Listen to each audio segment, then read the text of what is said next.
नमस्कार, मी सागर राजे. प्रभात पर्व न्यूजवर आपलं सर्वांचं स्वागत करतो. गेल्या 60 वर्षांपूर्वी कोयना प्रकल्पग्रस्तांना झालेलं शेतजमिनीचं वाटप हे बेकायदेशीर आहे असा निकाल माननीय उच्च न्यायालय मुंबई यांच्याकडून देण्यात आलेला आहे. आणि या निकालाच्या पार्श्वभूमीवरच आपण ओबीसी नेते राजाराम पाटील साहेब यांची विशेष मुलाखत आज घेत आहोत. खरं म्हणजे एखादी घटना 60 वर्षांपूर्वी घडली आणि त्याच्यानंतर आज ती चुकीची होती असा न्यायालयानं निकालच नक्की का दिला? कोयना पुनर्वसन प्रकल्पग्रस्तांना जी जमीन दिली होती मग ते त्याच्यासाठी हकदार नव्हते का? किंवा मग आता त्या जमिनीवर जर कोयना पुनर्वसन प्रकल्पग्रस्तांचा ताबा आहे मग त्याच्या संदर्भात काय झालं पाहिजे? किंवा आता त्याच्यावर ती जमीन विकासकाला गेलेली आहे त्या संदर्भात काय झालं पाहिजे?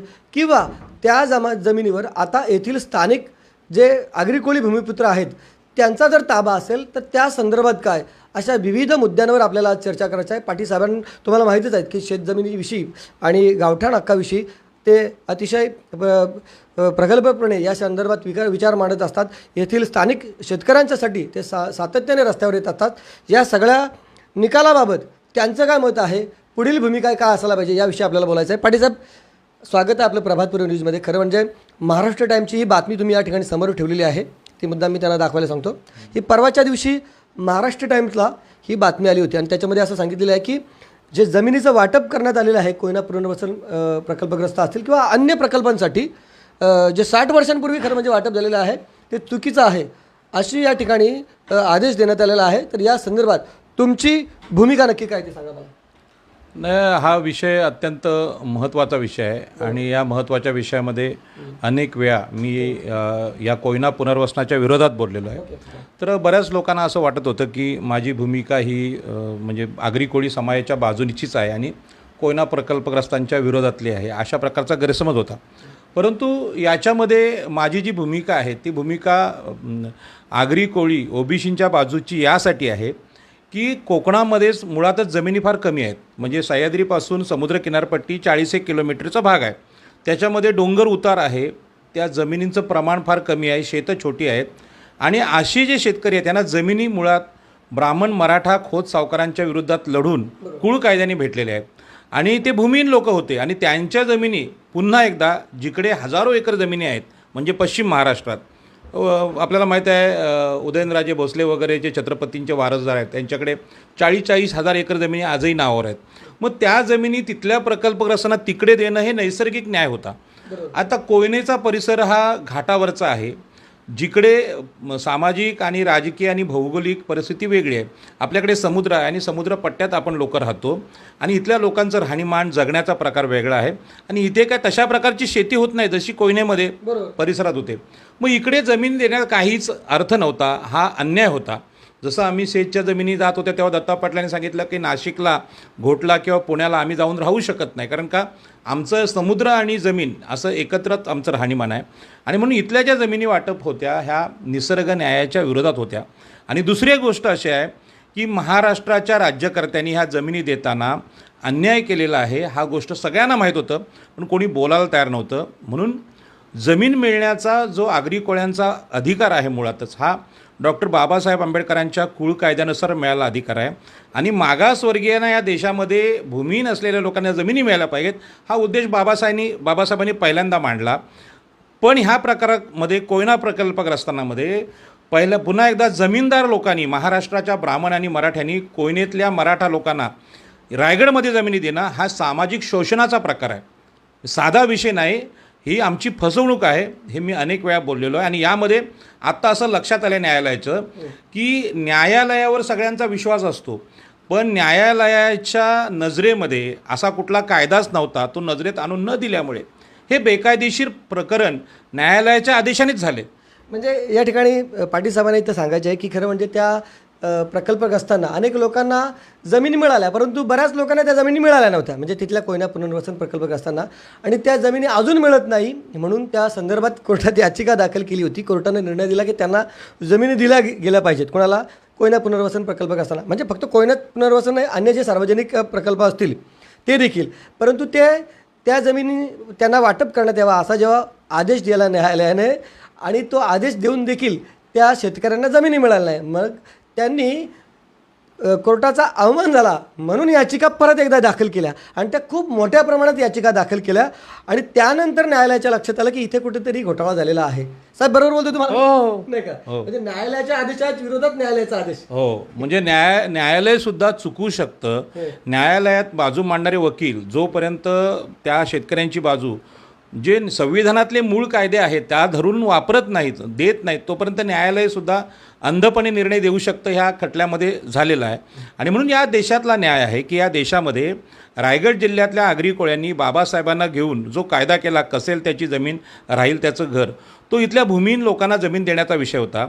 आता इथे कोयना प्रकल्पग्रस्तांच्या पुनर्वसनामध्ये जमीन देण्याचा कायदाच नव्हता 1961ला. म्हणजे मला सविस्तर सांगा म्हणजे कसं. म्हणजे याच्यामध्ये जमिनीच्या बदल्यात जमीन द्यायची हा 1884चा जो जुना कायदा आहे त्या कायद्यामध्ये आहे ते असंच जमीन एखाद्याची गेली तर पुन्हा जमीन द्यावी असा कायदाच नव्हता. मग कायदा नसताना ह्या लोकांना जमिनी वाटप इथं केलं गेलं हे बेकायदेशीर आहे. ही गोष्ट न्यायालयाच्या निदर्शनास आली, आत्ता आली, पण त्यामध्ये खूप वेळ निघून गेलेला आहे. आता तुम्हाला याचा संदर्भ देईन की जमिनीच्या बदल्यात जमिनी द्याव्यात असा कायदा नसताना तुम्ही कोयना प्रकल्पग्रस्तांना जमिनी दिल्या महाराष्ट्र सरकारने आणि आमच्या सिडकोसाठी जमिनी गेल्या आगरी कोळ्यांच्या. त्यावेळी आपल्या दिबा पाटलांनी विनंती केली की आम्हाला या भागामध्ये अस्तित्वासाठी राहण्यासाठी जमिनी पाहिजे. त्यावेळी वसंतदादा पाटील या मराठा मुख्यमंत्र्यांनी दिबा पाटलांवर गोळ्या घातल्या, 5 माणसं मारली आणि 84 नंतर 12.5% कायदा आला. मग अगोदर ह्या जमिनी बदल्यात जमिनी दिल्या होत्या, ती नजर या मराठा मुख्यमंत्र्यांना का नव्हती किंवा ब्राह्मणांना का नव्हती? पण एक मुद्दा म्हणजे पाटील साहेब जे सांगतात ना तो अतिशय महत्त्वाचा मुद्दा म्हणजे या ठिकाणी जर 1961च्या सुमारास संपादन झालेल्या जमिनींना जमिनीच्या बदल्यात जमीन वाटप करण्याचा अधिकार नव्हता तरी देखील जमिनी दिल्या. मग तोच कायदा तिथे जर कायदा असता तर मग 12.5% ज्या जमिनी दिल्या त्याच्याऐवजी संपूर्ण मोबदला इथल्या लोकांना देता आला असता. मग दुसरे कुठेतरी जिथे मोकळ्या जमिनी साहेब असंच म्हणता तुम्ही ना? बरोबर आहे. म्हणजे इथे आजूबाजूची गावं असतील किंवा मग इथल्या लोकांना तिथे अजून वरती कुठेतरी जिथे मोकळ्या जागा सरकारच्या तिथे द्यायला पाहिजे होत्या, परंतु तिथे फक्त 12.5% जमिनी मिळाल्या आणि त्या देखील खूप संघर्षानंतर असं पाटील साहेब या ठिकाणी म्हणतात. साहेब बरोबर? हां, मला हे सांगायचं आहे की बऱ्याच लोकांना माझा हा दृष्टिकोन मान्य नाही की महाराष्ट्रामध्ये 13हून अधिक जास्त मराठा मुख्यमंत्री झाले, बाकीचे ब्राह्मण झाले, एखादे अंतुले अल्पसंख्याक चुकून झाले, पण बाकी मराठा आणि ब्राह्मण मुख्यमंत्री झाले. याच जमीनदारांच्या विरुद्ध आमच्या लोकांनी 1932ला आंदोलन केलं, नारायण नागू आणि बाबासाहेबांनी. 84ला दिबा पाटलांना याच पद्धतीने आंदोलन करावं लागलं. आपल्याला हे सांगायचं आहे की महाराष्ट्रामध्ये जमीनदार लोकांची सत्ता सतत आहे आणि ते जमिनी खातात कोणाच्या, तर मागासवर्गीय ओबीसी आणि SC STच्या. मला हा दृष्टिकोन ह्यामध्ये सांगायचा आहे आणि ह्या दृष्टिकोनावर बाबासाहेब संविधान सभेत बोलले होते आणि बाबासाहेबांच्या संविधानाने हे त्याची दखल घेतलेली आहे की ओबीसी SC ST या देशातले भूमीन आहेत, त्यांना जमिनी भेटल्या पाहिजे. जमीनदारांना पुन्हा पुन्हा जमिनी वाटप हा महाराष्ट्राचा आता स्वभाव झाला आहे. आता सुद्धा मराठा मुख्यमंत्री आहेत, एकनाथ शिंदे सातारच्या इथे आलेले आहेत आणि कोयना प्रकल्पग्रस्त त्याच भागातले आहेत, त्यांनी इथे मोठ्या प्रमाणात जमिनी घेतल्या. मुळात कायदा नसताना त्या घेतलेल्या आहेत. हे पुनर्वसन बेकायदेशीर आहे, हा बातमीचा विषय आहे आणि हाच मी विषय बोलत होतो. इथे अनेक आलेले बिल्डर पण बोलायचे की ते पण प्रकल्पग्रस्त आहेत, त्यांची जमीन गेली कोयनेला म्हणून त्यांना जमिनी भेटल्या पाहिजेत. अरे ते जमिनी भेटल्या पाहिजेत बरोबर आहे, परंतु त्या कोयना प्रकल्पग्रस्तांना कोकणात जमिनी द्यायचा संबंध घेत नाही. तिथे हजारो एकर जमीन जर आहे तर रिकामी पडलेल्या जमिनी तुम्ही आमच्या जमिनी का घेता, आमच्या भूमिहीन लोकांच्या का घेता आणि ह्या जमिनी तुम्हाला कशासाठी पाहिजे? या जमिनी घेण्याबद्दल महाराष्ट्राचे मराठा ब्राह्मण राज्यकर्ते आणि बिल्डर लॉबी हे ह्या जमिनीला भाव येणार आहे हा डोळा ठेवून घेतलेल्या जमिनी आहेत. पाटील साहेब 60 वर्ष झाली या गोष्टीला. आता 60 वर्षापूर्वी थोडा त्यांना काय म्हणजे स्वप्न पडलं असेल की इथे जमिनीला खूप मोठा भाव आहे. म्हणजे हे तुमचं जे म्हणणं ना सध्या मला बरोबर वाटत नाही. मला बरोबर वाटत नाही. 60 वर्षापूर्वी ना 1932 साली कोकणामध्ये ब्राह्मण आणि मराठा खोत सावकार होते. गावच्या गावं त्यांच्या नावावर होती. आपल्याकडे पनवेलला ओझे आणि बिवलकर सावकार होते. हे 1200 एकरचे जमिनीचे मालक होते. हे लोक नांगर धरत नव्हते, शेतात बी पेरत नव्हते. आमचे लोक शेती करायचे. तरीसुद्धा जमिनी आमच्या असल्या पाहिजेत ही जी भूमिका आहे ह्यांची, कोणाची, या उच्चवर्णीय जातींची भूमिका कुठली आहे?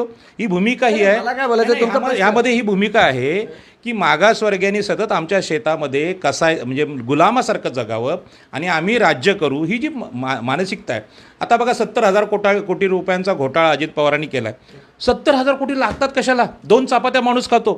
पण ही महत्त्वाकांक्षा ज्याला म्हणतात राक्षसी भूक आहे ती काय आहे की सगळं काय ते आमच्या पिढ्यांना भेटलं पाहिजे. बाकीच्या सागर राजे राजाराम पाटलांच्या पोरांनी गुलाम म्हणून नोकर केलं पाहिजे, 20-20 वर्ष घरांचे हप्ते भरले पाहिजेत. ही विकृत भूमिका ह्यांची असल्यामुळे या विकृत भूमिकेविरुद्ध बाबासाहेबांनी संविधान सभेत आवाज उठवला. तसे कायदे केले की बाबा कसणाऱ्या कोणाला जमिनी भेटल्या पाहिजेत.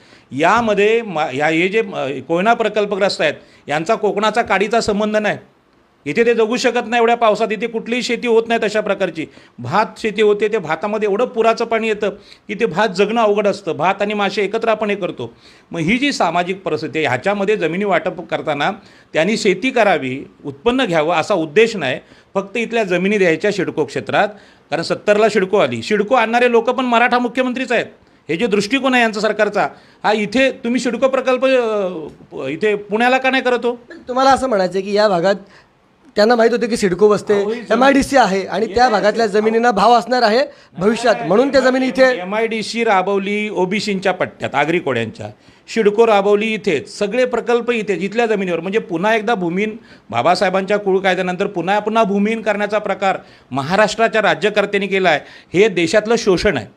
आता तुम्ही मणिपूरची घटना बघताय. मणिपूरच्या ज्या सखल भागात सपाट भागातले लोक आहेत त्यांना आदिवासींच्या जमिनी घ्यायच्या आहेत म्हणून त्यांना एसटीचा दाखला पाहिजे. तुमच्या लक्षात येते का? तसं मराठा आरक्षणाचं चाललं आहे की आम्हाला ओबीसीमध्ये घ्या, म्हणजे पनवेल महापालिका आम्ही घेऊ, नवी मुंबई महापालिका घेऊ आणि जमिनी पण घेऊ. कोयना प्रकल्प असताना जो जमिनी दिल्यात ह्या जमीनदार लोकांना पुन्हा एकदा आमच्या जमिनी देऊन आम्हाला भूमिहीन करण्याचा प्रकार आहे. आणि म्हणून हा जो विषय आहे, न्यायालयाच्या निदर्शनास आपले लोक जोपर्यंत आणत नाही तोपर्यंत हा निर्णय होणार नाही. आणि म्हणून न्यायालयाने कबूल केलं आहे की असा कायदा नसताना न्यायालयाच्या आदेशाने न्यायालयाने आदेश दिलेत. म्हणजे न्यायालयाला सुद्धा हा माहीत नव्हतं की आमची फसवणूक आहे, ती आता उघड झाली. ह्याच्यामध्ये दोन गोष्टी आहेत, राज्यकर्त्यांनी केलेली फसवणूक आणि माननीय न्यायालयाने सुद्धा फसवणूक केली आहे. ती कोणाची केली आहे? आगरी कोड्यांची. सरकारी जमिनी काय हो? सरकारी जमिनी राखल्यात कोणी? आम्ही राखल्यात. पण आता याच विषयावर मी बोलेल. म्हणजे मी आता तळोजा मजकूर गावचा आहे. म्हणजे तळोजा मजकूर गावची खूप मोठी जमीन या ठिकाणी होती आणि स्वतः आमची जमीन, म्हणजे माझ्या पणजोबांपासून त्या जमिनीवर आमचा त्या ठिकाणी दावा म्हणजे हक्क होता. ती शेती केली जात होती. आजोबा लावायचे, त्याच्यानंतर वडील बघितले, आम्ही स्वतः लावलेली आहे. कागदावरती कोयना पुनर्वसन प्रकल्प असताना देण्यात आली. बाकीच्या लोकांनी ती जमीन आहे ना शेवटी सरकारनं दिली म्हणून त्याच्यावरला हक्क सोडला, परंतु आम्ही मात्र तो सातत्याने सोडला नव्हता. त्या संदर्भात आता न्यायालयात दावा दाखल आहे आणि तो प्रलंबित आहे. मला सांगायचं असं आहे की येथील लोकांच्या तयार शेती असलेल्या जमिनी म्हणजे त्या अशा पडीक नव्हत्या. म्हणजे इथे जे सरकारी जमीन गुडचरणी वगैरे जे बोललं जाते ना, प्रत्यक्षात तिथले जे जमिनीचं स्वरूप आहे ना त्या कसवत होती ती लोकं. म्हणजे आता त्यांची वाईट परिस्थिती झालेली आहे, परंतु त्या पिरियडला त्या जमिनी कसल्या होत्या आणि त्या जमिनी कागदावर त्यांना दिल्या आणि त्याच्यानंतर खूप उशिरा, म्हणजे माझ्या काळात तो ताबा त्या लोकांनी घेतला साहेब. म्हणजे एक प्रकारे हा अन्यायच होता ना. हा अन्याय तेव्हा होता, आजही होता. महाराष्ट्राचे मराठा आणि ब्राह्मण मुख्यमंत्री आजही आमच्या सिडकोला जमिनी गेल्यानंतर आमचं 12.5% पुनर्वसन आज बाकी आहे. आमचे उरणचे दत्तूबेवा ठाकूर यांनी आत्महत्येचा प्रयत्न केला तरीसुद्धा ते 12.5% देत नाही. 12.5%च्या जमिनीच्या असलेल्या जमिनी वेगवेगळ्या मंदिरांना वगैरे आता दिल्या सरकारने. 10-10 एकर मंदिरांचे प्लॉट दिलेत. अरे ज्यांनी जमिनी दिल्या त्यांचं पुनर्वसन बाकी असताना तुम्ही वेगवेगळ्या बिल्डरना मार्केट रेटने भूखंड विकताय. म्हणजे 5-5.5 कोटीने हे भूखंड विकतायत सिडकोवाले. हे विकतायत म्हणजे सरकार कोण आहे हो? सरकार हे मराठा आणि ब्राह्मणांचं आहे, जमीनदारांचं आहे, जातीवादी लोक आहेत. यांनी आमचं 1000 वर्ष शोषण केले.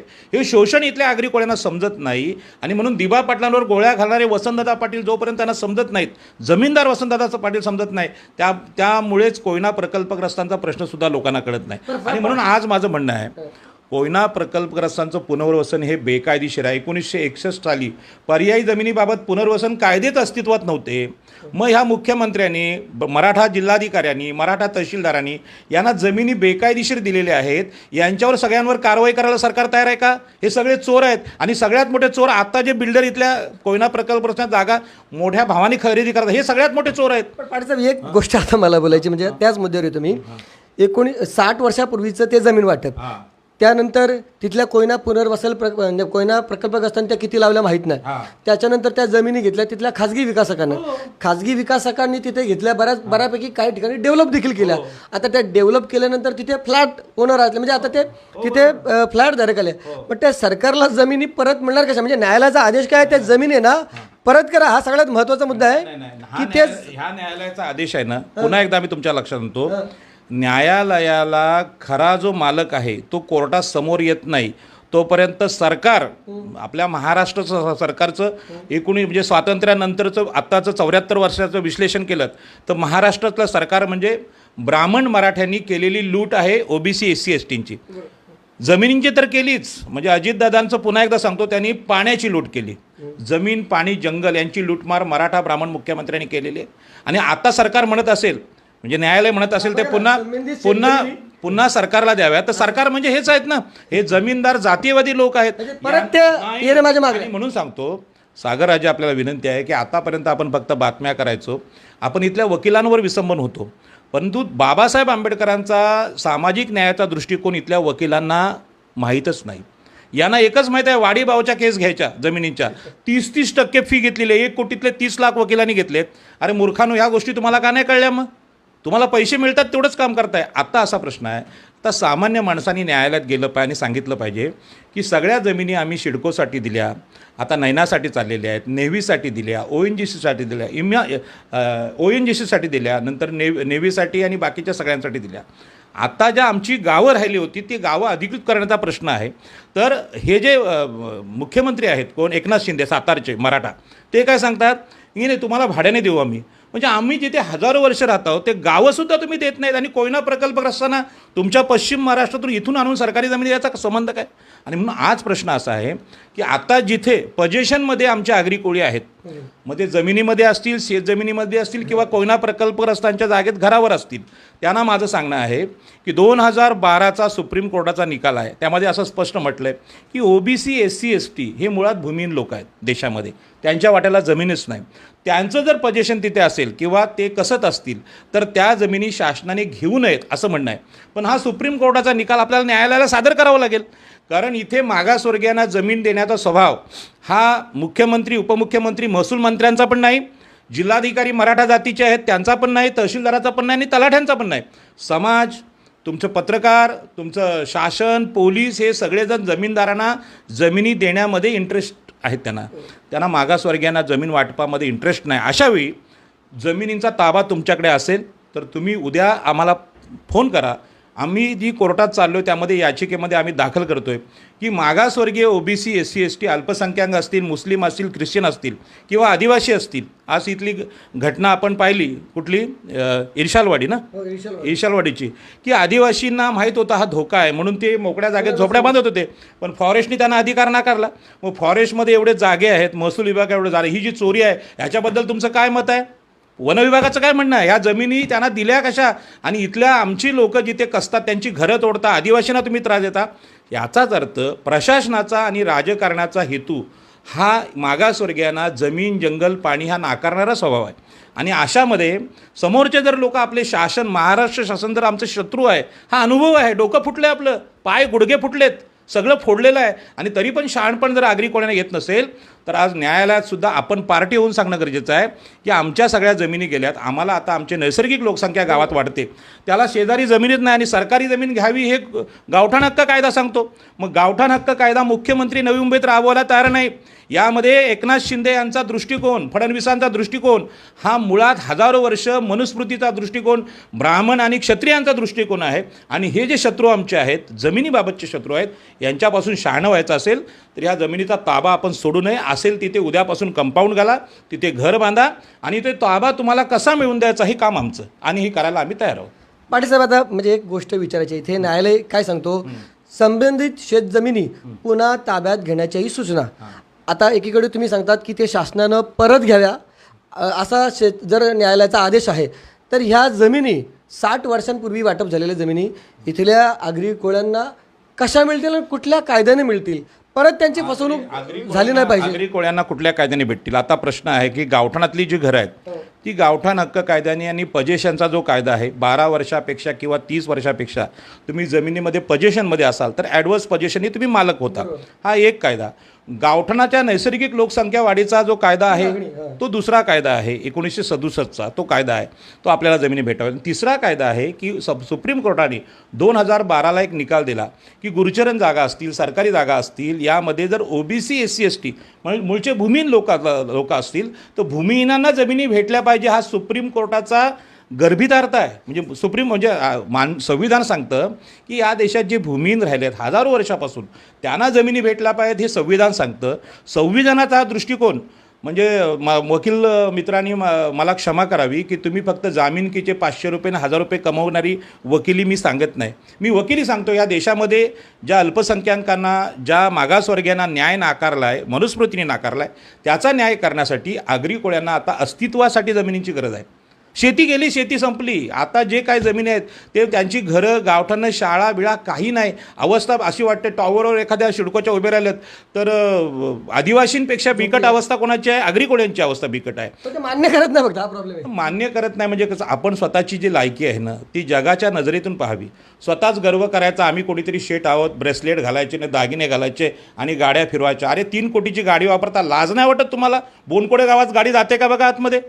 गणेश नायकांच्या गावात गाडी शिरूत असे अनेक गावठाण आहेत ज्यामध्ये आमचे मोठमोठे हिमालयासारखे नेते आहेत, पण त्यांची गाडी गावात जात नाही. मग तुम्ही फेल आहात. तुम्ही सार्वजनिक जीवनात तुम्ही गावांचं नियोजन करू शकला नाही. शिडको फेल आहे, सरकार फेल आहे, लोक नेते फेल आहेत. आणि म्हणून अशावेळी आमच्या गावांचं आम्हाला नियोजन करायचं आहे. आत्ता इथे कोयना प्रकल्पग्रस्तांना जागा नाही. कोयना प्रकल्पग्रस्तांचे बहुसंख्य लोक हे मराठा समाजाचे आहेत. माझं म्हणणं आहे की तुमच्याच नेत्यांनी म्हणजे सगळे मराठा लोकांची साधारणपणे 170 घराणी आहेत ज्यांचे हजारो एकरचे सातबारे आजही आहेत. म्हणजे छत्रपतींच्या वारसांचे सातबारे आहेत. ते 40-40 हजार एकर जमिनी आहेत त्या तुम्ही तुमच्या वरच्या लोकांना देऊन टाका. खाली कोकणात यायचा काही संबंध नाही. कोकणामध्ये एवढे प्रकल्प आलेत की आमचंच अस्तित्व राहते की नाही आमचा प्रश्न आहे. पाटील एक गोष्ट अजून जाणवते म्हणजे आपण खूप बातम्या केलेल्या त्या गोष्टीमध्ये. म्हणजे आपल्याला माहिती आहे आपण अगदी घोडगावचा एक बौद्ध समाजाचा जो आहे म्हणजे त्याच्या नावावर होण्यासाठी म्हणजे त्याचं नाव लागलं होतं कुळामध्ये तरी देखील ती जमीन म्हणजे ती दुसऱ्याला गेली असं आहे. आता ती जमीन त्याच्याच ताब्यात आहे. किंवा तिथे आता घोडगावामध्ये अनेक तिथल्या स्थानिक लोकांनी तिथे घरं बांधलेली आहेत, खूप मोठी मोठी घरं बांधलेली आहेत. ती देखील कोयना पुनर्वसन प्रकल्पासाठी जी जागा दिलेली आहे त्या तिथल्या शेतकऱ्यांना त्या जागेमध्ये आहेत.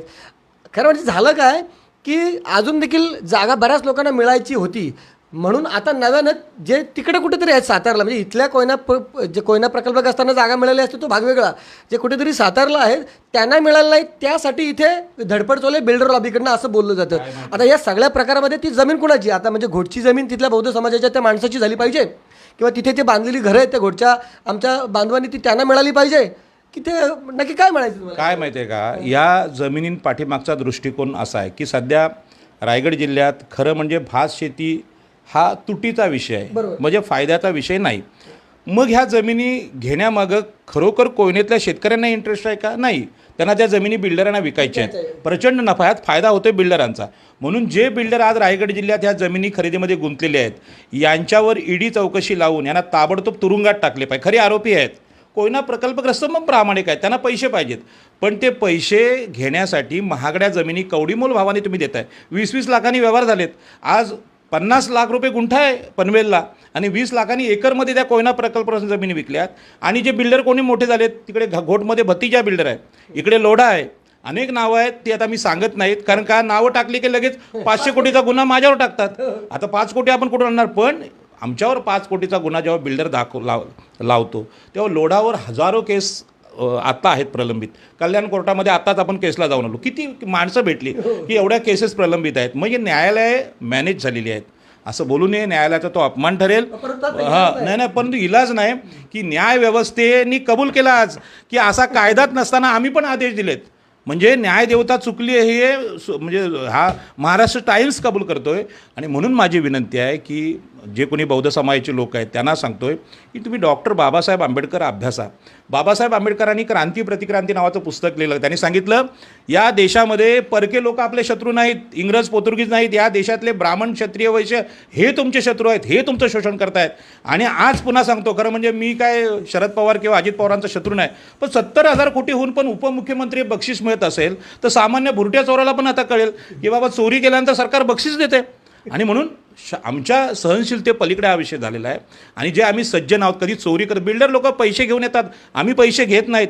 आज तुम्ही त्या इथल्या शेडूंगच्या ढाब्याबद्दल बघितलं असेल की जबरदस्तीने ढाबा तोडला, त्यामध्ये पोलीस सहभागी आहेत. एक प्रभात पर्वची बातमी लागली ढाबा उद्या सुरू होतोय. हा न्याय आम्ही दिलेला आहे. आणि ती केस कोर्टामध्ये जाऊन सगळीकडे जाऊन ते परत आले. खारघरची कुटुंब बांधनचे केस आहे, त्यामध्ये मोठे मोठे इकडचे राहुल ठाकूर सारखे वकील होते, पण त्यांनी तोडायच्या आधी ही म्हणे जमीन सरकारी आहे. अरे आम्ही सांगितलं जमीन सरकारी नाही, जमीन आमची आहे. ताबा घेतला आम्ही, 36 फ्लॅट एका दिवसात घेतले आम्ही. कोर्टात न जाता न्याय जर जाग्यावर होतोय, ही हिंमत पत्रकार आणि समाजामध्ये आहे. समाजामध्ये आपली ताकद आहे. जी दिबा पाटलांनी लढाई केली ती 84 केली. 61ला कायदा नव्हताना मराठा समाजाला त्यांच्या जातीच्या मुख्यमंत्र्यांनी रायगडमध्ये जमिनी देण्याचं धाडस दाखवलं. आमच्या राज्यकर्त्यांमध्ये ओबीसीमध्ये हा लढाऊ वृत्ती नाही. मग इथले आमदार असतील, इथले खासदार असतील, यांना बाबासाहेब आंबेडकर, नारायण नाऊ आणि दिबा पाटील समजलेच नाहीत, हे माझं म्हणणं आहे. आणि म्हणून या आंदोलनाला आपल्या समाजाने पाठिंबा द्यावा. तुमचं 1 गुंठ्याचं घर असेल, 10 बाय 10चं घर असेल, तर तिथे कोयना प्रकल्पग्रस्तांचा काडीचा संबंध नाही. ती जमीन आमची आहे. आमचंच पुनर्वसन झालेलं नसताना आम्ही आमच्या डोक्यावर कशाला घेऊ? आणि हे जे आहेत छत्रपतींचे वारसदार, 40,000 एकर जमिनी छत्रपतींचे वारसदार तुम्ही ठेवता कसे हो? म्हणजे रयतेचे राजे म्हणून छत्रपतींनी जमिनी वाटप केलेल्या आहेत, तुम्ही का ठेवता? आणि म्हणून मराठा समाजाच्या राज्यकर्त्यांना माझं म्हणणं आहे, तुमच्या लोकांचं पुनर्वसन तुमच्याकडे व्हावं. इकडे जमिनी नाहीत, आमच्याकडे जमिनी मोठ्या प्रमाणात असतात तर निश्चित आम्ही त्यांचं स्वागत केलं. देशातल्या सगळ्या नागरिकांचं मुंबईने स्वागत केलं आहे. अरे मुंबई, महामुंबई एवढी वाढले की महाराष्ट्रात आणि देशात एवढं कुठंही शहर नाही जेवढी आगरी कोळ्यांच्या मुंबईनी ह्या देशाला आणि जगाला स्वीकारले. आम्हाला पुनर्वसनाचा विषयच नाही, आम्ही येतो त्यांना प्रेमाने स्वीकारतो. पण किती स्वीकारायचं? आज आमचंच घर असूनही खास मालक घरचा म्हणती चोर त्याला, ही आगरी कोळ्यांवर पाळी आली. ह्याच्या पाठीमागं दोष आमचा आहे. आम्ही बाबासाहेब आंबेडकरांच्या मार्गाने गेलं पाहिजे, नारायण नगूंच्या मार्गाने गेलं पाहिजे, ज्यांनी सांगितलं मनुस्मृतीचे शोषक हे ब्राह्मण क्षत्रिय वैश्य आहेत, हे लुटारू जमाती आहेत आणि या लुटारूंनी देश लुटला आहे, परक्यांनी लुटलेलं नाही. आणि म्हणून ह्या जमिनीसाठी मणिपूरमध्ये जे आज भांडण चालू आहे, तिथली जी जमात आहे मोठी बहुसंख्य जमात, हिंदू जमात, ती सांगते आम्हाला आदिवासींच्या जमिनी पाहिजे म्हणून एसटीचा दाखला पाहिजे. तसंच ओबीसी दाखला मराठा बांधव मागतात. ह्यांना महानगरपालिकांमध्ये ओबीसींचं आरक्षण संपवायचं आहे, जमिनी तर संपवलेल्या आहेत. देशातली ही जी विषमता आहे त्या विषमतेवर मला या बातमीमध्ये प्रकाश टाकायचा आहे. न्यायालय हे डोळ्यावर पट्टी बांधलेलं आहे. न्यायालयाला हा विषय कळत नाही. सामाजिक न्याय मांडणारे वकील आम्हाला आज हवे आहेत आणि असे वकील आपण तयार करतोय आणि ही याचिका टाकतोय. तर माझी विनंती आहे प्रभात पर्वच्या माध्यमातून की आता हे जे वाटप झालेलं आहे ते बेकायदेशीर आहे आणि न्यायालय जर म्हणत असेल या जमिनी सरकारला परत द्या, तर महाराष्ट्राचं सरकार हे आमच्यासाठी चोरांचं सरकार ठरलेलं आहे. ही सिद्ध झालेली गोष्ट आहे. आता सरकार कोण आहे? तर सरकार आम्ही आहोत. सरकार म्हणजे आमच्या गावामध्ये ग्रामपंचायतमध्ये जे आमचे लोकप्रतिनिधी आहेत ते आमचं सरकार आहे. पनवेल महापालिकामध्ये आगरी कोळी नगरसेवक आहेत, नवी मुंबईमध्ये आहेत, मुंबईमध्ये आहेत, ते आमचं सरकार आहे. ते आमचं सरकार स्थानिक स्वराज्य संस्थेचं सरकार, आम्ही सरकार म्हणून निर्णय घेतला पाहिजे. ताबा आहे, कसेल त्याची जमीन आणि राहील त्याचं घर, या पद्धतीने या जमिनी आमच्या आहेत. आम्ही कोयना प्रकल्पग्रस्तांचे शत्रू अजिबात नाही. परंतु तुम्ही कायदा हातात घेऊन जो फ्रॉड केला आहे, फसवणूक केला आहे, तो तुम्ही कबूल करावे लागेल. आणि असा कायदा नसताना तुम्ही 61ला जमिनी घेतल्या आणि 84 साली आम्हाला 5 माणसं आमची त्यागावी लागली, हजारो जखमी झाली, दिबा पाटलांना रक्तत्याग, प्राणत्याग करायची वेळ आली. आम्ही जे मिळवले ते संघर्ष करून मिळवले आणि आम्ही देशातल्या समस्त मागासवर्गीयांसाठी मिळवले. तुमच्या भागात गरिबांना न्याय देणारा नेताच जन्माला येत नाही, हा दोष तुमच्या मातीचा आहे. आणि रायगडची माती म्हणून सर्वश्रेष्ठ आहे की जी सामाजिक न्यायासाठी लढते. आणि मी बोलतोय ही कुठल्याही जातीविरुद्ध, समाजाविरुद्ध नाही. माझ्या समाजाची बाजू हजारो वर्ष जी मांडली गेली नाही ती डॉक्टर बाबासाहेब आंबेडकर, नारायण नागू, दिबा पाटील, दत्ता पाटलांनी मांडली आणि त्याच परंपरेने बोलतोय. यामध्ये कुठल्याही समाजावर अन्याय नाही. आणि म्हणून आता नवी मुंबईत कुठल्याही बाकीच्या प्रकल्पग्रस्तांचं पुनर्वसन नको, कारण तिथल्या लोकांना ऑलरेडी आम्ही रोज स्वीकारतोय. आमचीच गावठण राहिली नाही. अख्खे मुंबई, महामुंबई वाढत चालली. ही का वाढत चालली? आमची स्वीकारायची भूमिका आहे. तुमच्या साताऱ्याला, मुख्यमंत्र्याच्या गावाला असं एखादं शहर विकसित का नाही होतो जे सगळ्यांना स्वीकारेल? कारण हे जमीनदार लोक आहेत, हे कोणाला ॲक्सेप्ट नाही करत. आणि म्हणून पुणे वाढत नाही, सातारा वाढत नाही, सांगली वाढत नाही, मुंबई, नवी मुंबई वाढते. याचा अभ्यास समाजचिंतकांनी करावा. पाटील साहेब, या संदर्भात पाटील साहेबांची अशी भूमिका आहे की आगरी कोळ्यांसाठी एक लढा, न्यायालयीन लढा या ठिकाणी उभारला जात आहे. प्रभात पर्व देखील त्या सोबत असणार आहे. तर पाटील साहेब, त्यासाठी या लोकांनी संपर्क केला पाहिजे असं आपलं म्हणणं आहे. बरोबर. पण पाटील साहेब, तुमचा नंबर सांगा, मी माझा नंबर सांगतो. माझा नंबर आहे 8286-031-463, 8286-031-463. आणि माझं हे पण सांगतो, परत नंबर पुन्हा एकदा व्यवस्थित सांगा. काय 8286-031-463. ओके. तर माझा नंबर आहे 9224444136. नंबर पुन्हा एकदा ऐका, 9224444136. ज्या बांधवांना असं वाटतं की त्यांच्यावर अन्याय झालेला आहे, त्यांची नैसर्गिक लोकसंख्या वाढीपोटी त्यांनी घरं जी बांधलेली आहेत, आता तो उतारा फक्त कागदोपत्री कोयना पुनर्वसन प्रकल्पग्रस्तांच्या नावावर गेलेला आहे, परंतु तिथे ताबा किंवा त्यांचं घर राहतं आहे किंवा त्यांची शेतजमीन आहे आणि आता एखाद्या बांधकाम व्यावसायिकाकडच्याकडं तो आता पुनर्वसन प्रकल्पाकडनं खरेदी केल्यानंतर गेलेला असेल. अशा सगळ्या लोकांनी सामूहिक लढा उभारण्याची गरज आहे. न्यायालयामध्ये या याचिकेत पार्टी होणं गरजेचं आहे, तरच त्या जमिनी तुम्हाला मिळतील, असं या ठिकाणी पाटील साहेबांचं म्हणणं आहे. आणि जर तुम्हाला या न्यायालयीन लढाईमध्ये जर सामील व्हायचं असेल तर पाटील साहेबांची किंवा माझ्याशी संपर्क साधा. यानंतरचं मार्गदर्शन तुम्हाला निश्चितच केलं जाईल, अशी भूमिका या ठिकाणी प्रभातपूर्वच्या माध्यमातून घेतली जात आहे. पाटील साहेब, समारोप करा 2 मिनिटात अगदी शेवट. पुन्हा एकदा मी सांगतो की जमिनींचा हा जो संघर्ष आहे, या संघर्षाला मोठी परंपरा आहे आणि त्या परंपरेनुसार संविधानामध्ये सुद्धा आपल्या बाजूनी खूप कायदे आहेत. म्हणून पुन्हा एकदा 2012चा सुप्रीम कोर्टाचा निकाल आहे. आता करंजाडेमध्ये परवा घरं तोडली काढायला काढली होती. ते मागासवर्गीय समाजाचे, बुरुड समाजाचे लोक आहेत. त्यांना ही कल्पनाच नाही आपण मागासवर्गीय आहोत, आम्ही भूमिहीन आहोत. आणि त्यांची केस 2012चा निकाल आम्ही तहसीलदारांना दिला की OBC SC ST यांची घरं तोडायची नाहीत. परंतु सगळ्यात जास्त घोटाळे नवी मुंबईत झालेत. म्हणजे ते काही ठिकाणी हे जे सातबारे आहेत शिर्के बिल्डरला दिलेले आहेत, पेंधरला वगैरे. त्यानंतर शापूरजी पालनजीला दिले आहेत सरकारी गुरुचरीण जागा गरिबांच्या घरासाठी. हे गरिबांच्या घरासाठी ही जी जागा आहे ती EWS तर्फे दिली जाते. म्हणजे तिथे जास्त करून ब्राह्मण मराठी त्याचा फायदा घेत आहेत. SC STला मिळत नाही. तोच प्रकार या कोयना प्रकल्पग्रस्तांमध्ये जातीयवाद आहे. मराठा समाजाचं पुनर्वसन कोकणात करायचं आणि घाटावरच्या मराठ्यांच्या जमिनी 5-5 हजार एकर आहेत ते सेव्ह करायच्या. तिथे साखर कारखाने सेव्ह करायचे. तिथे सुद्धा गुरुचरण जागेवर अतिक्रमण केलेले लोक साखर कारखानदार आहेत, शिक्षण सम्राट आहेत. आणि म्हणून परवा आम्ही वंचित बहुजन आघाडीचा मोर्चा काढला होता मुंबईमध्ये की ह्या जमिनी आम्हाला मिळाल्या पाहिजेत, मागासवर्गीयांना भेटल्या पाहिजेत. पण मुंबई, ठाणे, रायगडचे लोक प्रचंड अज्ञानी राहिले ह्या कायद्याच्या बाबतीत आणि वेगवेगळ्या कार्यक्रमात गुंतलेले होते. जमीन किती महत्त्वाची ती न कळल्यामुळे हा विषय आला. मी सागरराजे आपल्याला विनंती करतो की दर आठवड्याला या विषयावर आपण समाजाचं प्रबोधन केलं पाहिजे. याच्यामध्ये आपल्या आमदारांना हा विषय समजलेला नाही, इथल्या न्यायव्यवस्थेला समजलेलं नाही. पोलीससुद्धा आपल्यावर अत्याचार करतात, खूप मोठ्या प्रमाणात करतात. आणि मग ह्या बाबतीत समाजाने पुढाकार घ्यावा. आम्ही अत्यंत ह्या बाबतीत प्रामाणिक लोक आहोत आणि आमचं असं म्हणणं आहे की समाजाचा पाठिंबा जोपर्यंत ह्याला मिळत नाही, 100 लोक आपल्याकडे येत नाहीत तोपर्यंत आम्ही अशा प्रकारची याचिका करणार पण नाही. कारण लोकांचा विश्वासाचा विषय आहे आणि आम्हाला लढा जिंकायचा आहे. आणि म्हणून गावठाणाच्या जमिनी असतील, नैनामधल्या आमच्या जमिनी असतील, वेगवेगळ्या आता उरणसारख्या ठिकाणी सुद्धा नेव्हीचं ॲक्विजिशन दाखवतात. काय संबंध आहे? नेव्हीनी जमिनी घेतल्या, आता त्याला कंपाऊंड घातलं, उरलेल्या 1000 मीटर पण जमिनी पाहिजे. मग तिथल्या मोरा कोळीवाडा, करंजा कोळीवाडा तोडायचा आहे का? जे छत्रपतीचे भाव फक्त जास्त आहेत म्हणून सगळं. अरे इकडे जमिनीचे भाव इकडे जास्त आहेत आणि म्हणून महाराष्ट्रातले जमीनदार, मराठा, ब्राह्मण, मुख्यमंत्री, महसूल मंत्री, गृहमंत्री हे लुटारू म्हणून इथे येत आहेत. आणि म्हणून आज स्पष्ट बोलतोय कारण संपूर्ण भारत आता चवताळलेला आहे. कारण मागासवर्गीयांवर जे अत्याचार वाढत चालले आहेत हे बोलणारे चालले नाही राहिलेत, पत्रकार राहिले नाहीत. आणि म्हणून आम्ही दिबा पाटलांच्या नावाने हा लढा केला. हा मागासवर्गीयांच्या जमिनींचा लढा आहे. आणि म्हणून कोयना प्रकल्पग्रस्तांना जिल्हाधिकाऱ्याने केलेलं जमीन वाटप हे बेकायदेशीर आहे. न्यायालय सांगत असेल तर आत्ता या जमिनींच्या हक्कासाठी पुन्हा एकदा बाबासाहेब आंबेडकर, नारायण नागू, दत्ता पाटील यांच्या आवेशाने मैदानात उतरलं पाहिजे. बाकीच्या गोष्टी बाजूला व्हा. थोडासा मी तुम्हाला दृष्टिकोनाबद्दल बोलतो की आपल्या समाजाचा थोडासा आध्यात्मिक दृष्टिकोन वाढत चालला आहे. म्हणजे आकाशातली मुक्ती त्यांना महत्त्वाची वाटते. पण लक्षात घ्या, जमिनीवर जर घर नसेल तर संसार होत नाही, मरणसुद्धा नीट येत नाही, मरायलासुद्धा पुरायलासुद्धा जागा स्मशानभूमीला आपल्याला राहिलेली नाही. ही आज वेळ आलेली आहे. म्हणून अशावेळी जमिनीसाठी संघर्ष आपण करूया. जमिनींचा संघर्ष हा महत्त्वाचा आहे असं दिबा पाटलांनी सांगितलं. आणि म्हणून दिबा पाटलांनी सांगितलं की जमिनींच्या हक्कासाठी ज्या हुतात्म्यांनी रक्त सांडलं, आपले प्राण दिले, त्यांचे प्राण वाया जात नाहीत, जाऊ देणार नाही. हे दिबा पाटलांचे शब्द आहेत. तेच मी सांगतो. मी सुद्धा आता 50 वर्षाचा झालो आहे. मी पण मरायला तयार झालो यामध्ये. कारण किती पिढ्यांनी आपण हे अन्याय सहन करायचे. पुन्हा पुन्हा जमिनींसाठी आमच्या येणाऱ्या पिढ्यांनी संघर्ष करायचं का? आमच्या मुलांनी कुठे राहायचं? आणि म्हणून हे चालणार नाही. महाराष्ट्र शासनाच्या मुख्यमंत्र्यांना, एक मराठा मुख्यमंत्री, दुसरा उपमुख्यमंत्री अजितदादा पवार, एकनाथ शिंदे आणि देवेंद्र फडणवीस हे तिघे ब्राह्मण आणि क्षत्रिय आहेत. यांची सत्ता कायम महाराष्ट्रावर आहे, पूर्वी होती, पुढे राहू नये म्हणून मागासवर्गीयांची सत्ता यावी.